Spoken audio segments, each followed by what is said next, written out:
ini urusan Nabi dihina.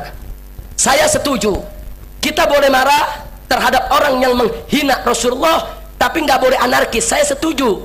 Kenapa? Karena kalau Nabi dihina jangan anarkis, tapi orangnya dibunuh. Jadi jangan anarkis, bunuh orang yang menghina Rasulullah.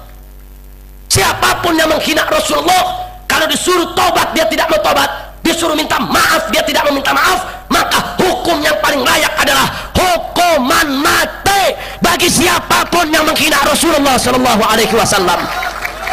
Betul. Jadi kalau ada yang bilang kita nggak anarkis, cuma bunuh doang, bunuh doang. Masya Allah. Saya tanya sekali lagi, Nabi dihina marah tidak? Marah.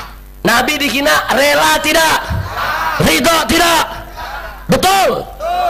Nah, jadi kalau Anda masih ada di sini jauh dari kami, minimal doakan kami yang sedang berjuang, saudara.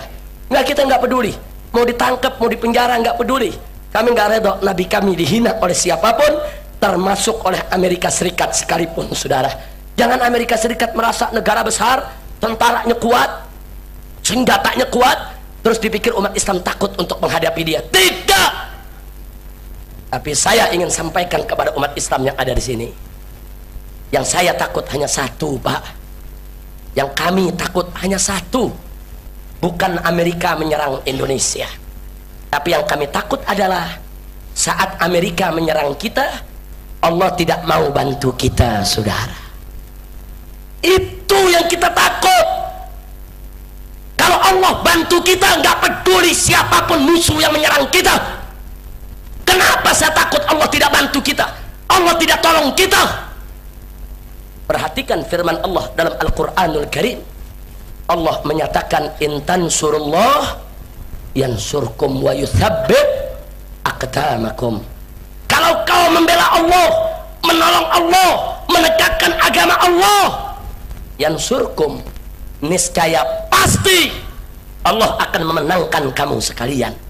Wa yuthabbit aqdamakum, dan Allah akan mengokohkan langkah-langkah perjuanganmu sekalian. Ini janji Allah. Kalau kita bela Allah, Allah menangkan kita.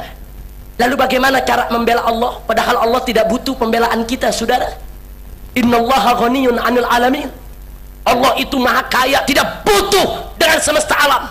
Maka itu sepakat para ahli tafsir, yang dimaksud membela Allah adalah membela agamanya, menegakkan hukumnya, menjalankan segala perintahnya, dan meninggalkan segala larangannya, saudara. Jadi Allah janji, kalau kita jalankan hukum Allah, kalau kita tegakkan hukum Allah, Allah akan bela kita, saudara. Nah, sekarang mari kita lihat di Indonesia ini, inna lillahi wa inna ilaihi raji'un. Syariat Islam ditolak, hukum Belanda dipakai, syariat Islam ditolak, hukum kafir di KUHP itu Belanda punya, kafir. Saya mau tanya, Belanda jajah kita 350 tahun, kita merdeka sudah 50 tahun lebih. Nah sekarang berarti hukum Belanda itu sudah berlaku lebih dari 400 tahun. Pertanyaan saya, kalau hukum Belanda orang kafir boleh berlaku di Indonesia 400 tahun, maka hukum